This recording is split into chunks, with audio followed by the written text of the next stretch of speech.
जय हिंद एवरीवन। आज हम इस वीडियो में कवर करेंगे सेक्शन 7 से सेक्शन 9 तक।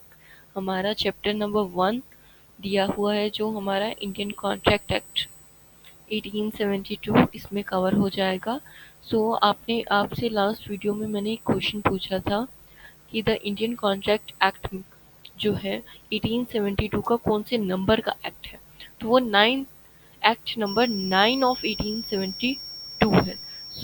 आज हम कवर करेंगे सेक्शन 7, 8 एंड 9 इस वीडियो में।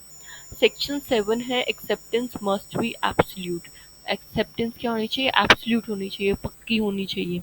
ऐसा नहीं कि आप हाँ भी बोल रहे हैं ना भी, ठीक है, वो चीज़ नहीं होती कि लड़की की ना में भी हाँ होती है। वो सब चीज़ें यहाँ नहीं चलेंगी। जो हाँ बोल रहे हो तो हाँ का मतलब हाँ होता है और ना का मतलब ना होता है इसमें। In order to convert a proposal into a promise, the acceptance is must. अगर हम एक प्रपोजल को प्रॉमिस में कन्वर्ट करना चाहते हैं तो उसके लिए एक्सेप्टेंस होना जरूरी है। Acceptance must be absolute and unqualified. ऐसा नहीं होना चाहिए कि वो आधी अधूरी है, ठीक है।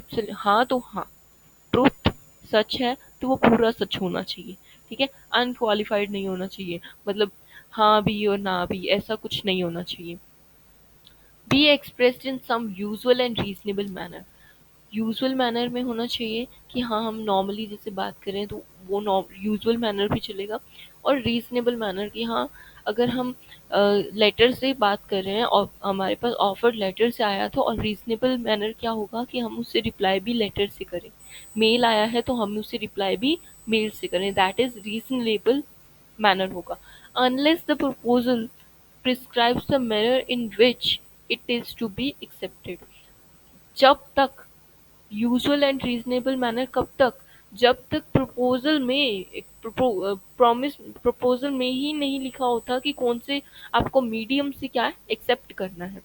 If the proposal prescribes a manner in which it is to be accepted, अगर एक प्रपोजल में एक ऑफर में लिखा हुआ है कि आपको इसी ईमेल से ही अगर एक्सेप्ट करना है, कोई भी मैनर से एक्सेप्ट करना है, तो वही मैनर से आपकी एक्सेप्टेंस मानी जाएगी। The acceptance is not made in such manner the proposal may or within a reasonable time after the acceptance is communicated to him insist that his proposal shall be accepted in the prescribed manner and not otherwise, but if he fails to do so he accepts the acceptance।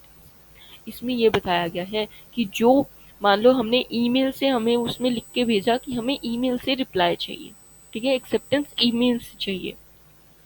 कुछ time के बाद वो acceptance उसको communicate होती है, और अगर ये प्रॉमिस प्रॉमिसर के व्यू पे है, अगर वो चाहे कि वो एक्सेप्टेंस को किसी और मैनर में लेना चाहता है तो वो एक्सेप्ट होगा, नहीं तो नहीं होगा, ठीक है।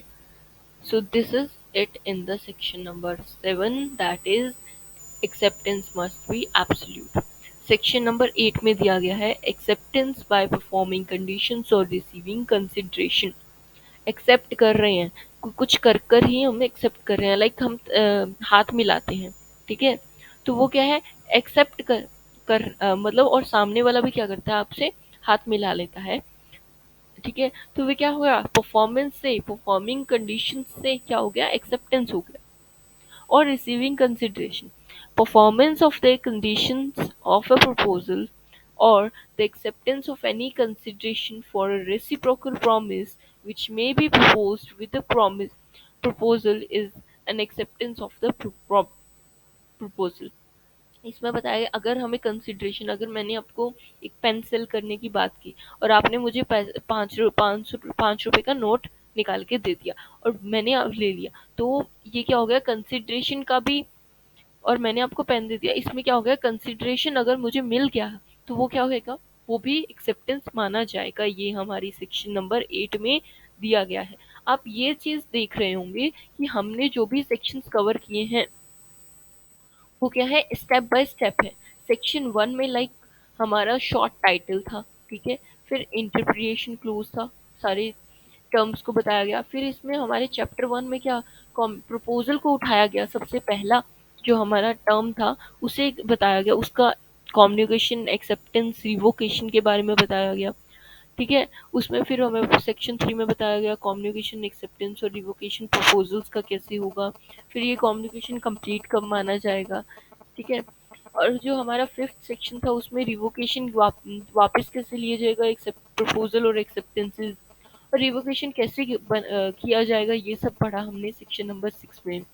सेक्शन नंबर 7 में हमें हमने अभी पढ़ा एक्सेप्टेंस मस्ट बी एब्सोल्यूट होना चाहिए। ठीक है, हाँ तो हाँ, ठीक है, ना तो ना।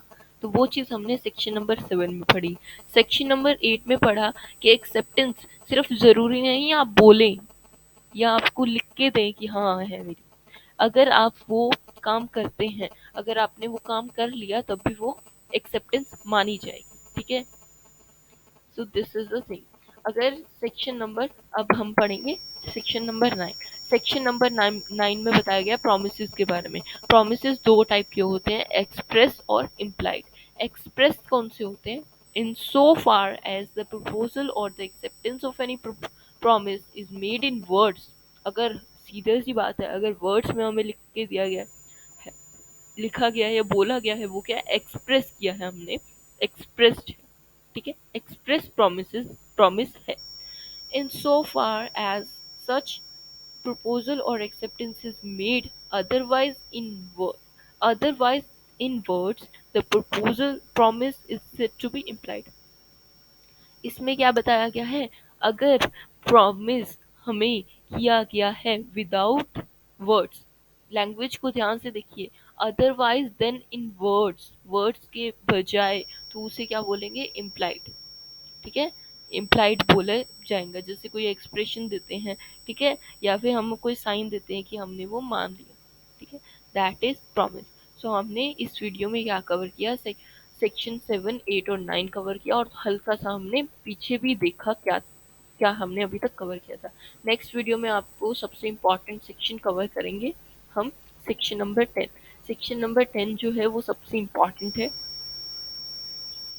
सो ये हम नेक्स्ट वीडियो में कवर करेंगे। अगर आपको कोई डाउट है तो जस्ट लीव अ कमेंट।